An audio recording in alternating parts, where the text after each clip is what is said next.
Bonsoir, M. Hamad. Bonsoir. On va dire les choses comme elles sont, puis Olivier vient juste de l'expliquer. Ce matin, on s'est parlé. On a parlé de cette situation-là avec Napoléon Roux. Ce matin, vous disiez, j'endosse pas ses propos, mais on le garde avec nous. Qu'est-ce qui s'est passé? Bien, en fait, on a continué notre réflexion sur les propos. Et je répète encore, c'est une personne qui a exprimé sa frustration, comme plusieurs citoyens dans Saint-Roch. Le vocabulaire n'était pas acceptable. Et j'ai dit ce matin, je ne l'endosse pas. Et on a discuté avec nos candidats, on a discuté à l'interne, puis le vocabulaire, on n'est pas d'accord. Mais donc, la publication Facebook qu'on vient de voir, ça date du mois de juillet, cet été. Mais là, on a mesuré davantage, on a discuté avec nos candidats, puis on a fini par prendre la décision pour dire, mais là, je pense qu'on va mettre fin à ces candidatures-là. Ce qu'on les avons fait, ce qui est important dans la vie, c'est prendre les décisions. Et on a réfléchi, on a discuté, et mais parce que j'ai beaucoup d'empathie pour les gens qui sont dans la pauvreté. Comme je vous l'avais dit déjà, je suis une personne qui est arrivée au Québec très jeune, pauvre.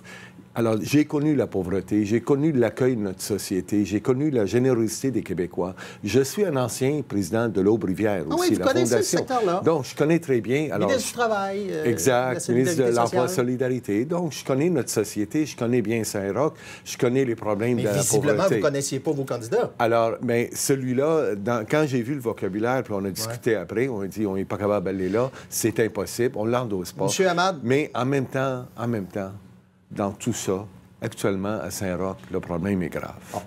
Et on a négligé Saint-Roch depuis quelques années.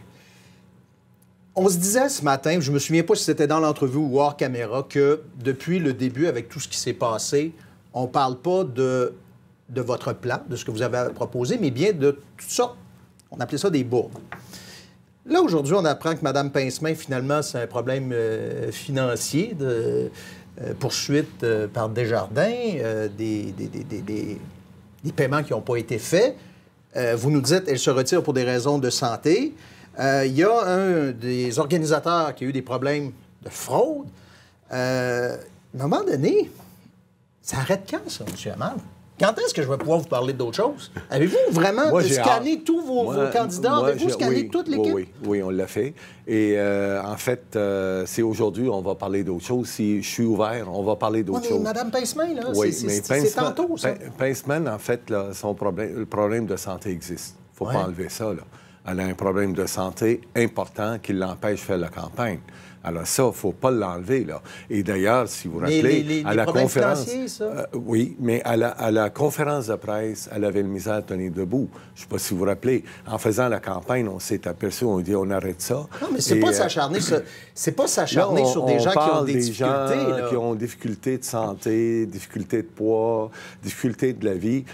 Moi, je suis prêt à parler des vraies affaires que les citoyens veulent entendre aujourd'hui. Mais les citoyens voient tout ça, M. Hamad. Puis le 6 minutes qu'on a là ensemble, on l'aura avec chacun des candidats où on parlera des propositions. Puis moi, je veux que les gens disent, si je vote pour Sam Hamad, je vote pour ça, ça, ça, ça. Puis pendant qu'on parle de ça, on parle pas des choses. Puis là, les gens vont dire, bien, parlez-y d'autres choses. Mais les questions que les gens vont se poser, c'est, dans son équipe de candidats, il a de la difficulté à recruter des gens qu'il connaît bien. Là, on a 21 candidats. Là, vous parlez d'un problème qu'on a eu, mais on a Jean Gagnon, ancien président des syndicats. On a Jean-Stéphane Bernard, ancien sous-ministre au gouvernement du Québec.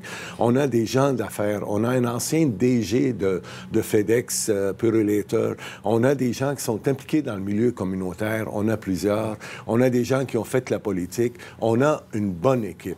Et là, vous parlez d'un cas qu'on a eu, malheureusement, mais quand vous regardez l'ensemble de l'équipe, moi, je suis très fier de l'équipe que nous avons. Je vous offre l'occasion de boucler la boucle, là. Oui. Il n'y a plus d'autres choses qui vont sortir? Bien, moi, je ne pense pas qu'il y a d'autres choses. Puis, oubliez pas, ça arrive dans une campagne électorale. La preuve, c'est que M. Carney, n'oubliez pas, là, il était obligé d'enlever un candidat pendant sa campagne électorale. M. Poilievre, il a enlevé un candidat dans sa campagne. Alors, ça peut arriver des accidents comme ça. Ce qui est important, nous, on a hâte de parler de les vraies affaires. C'est notre programme. Je vous arrête là parce que je veux qu'on parle d'autre chose. Pourquoi les gens voteraient pour vous à titre de maire? C'est parce que actuellement, si on regarde le bilan de M. Marchand, on comprend rapidement il n'y a rien passé à Québec. L'économie, on doit tenir compte. La taxe, les gens sont surtaxés. Il faut travailler la mobilité, des projets de mobilité qui répondent aux banlieues, à tout le monde, rapidement, à moins cher. Il faut parler aussi... Le SRB. Il faut parler aussi de la capitale nationale. On est tous fiers à Québec. Cette fierté-là doit revenir et doit prendre la place dans le gouvernement comme rôle, qu'on joue notre rôle, la capitale nationale, Québec. Alors, nous sommes fiers. Nous sommes des gens fiers.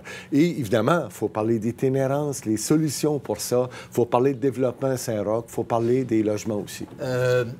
Monsieur Julien a dit, à votre proposition de dire on arrête les dépenses sur le tramway, Monsieur Julien a dit il n'y en a pas question. Oui. Vous faites quoi avec ça à partir de là? C'est pas nouveau ce qui dit ça.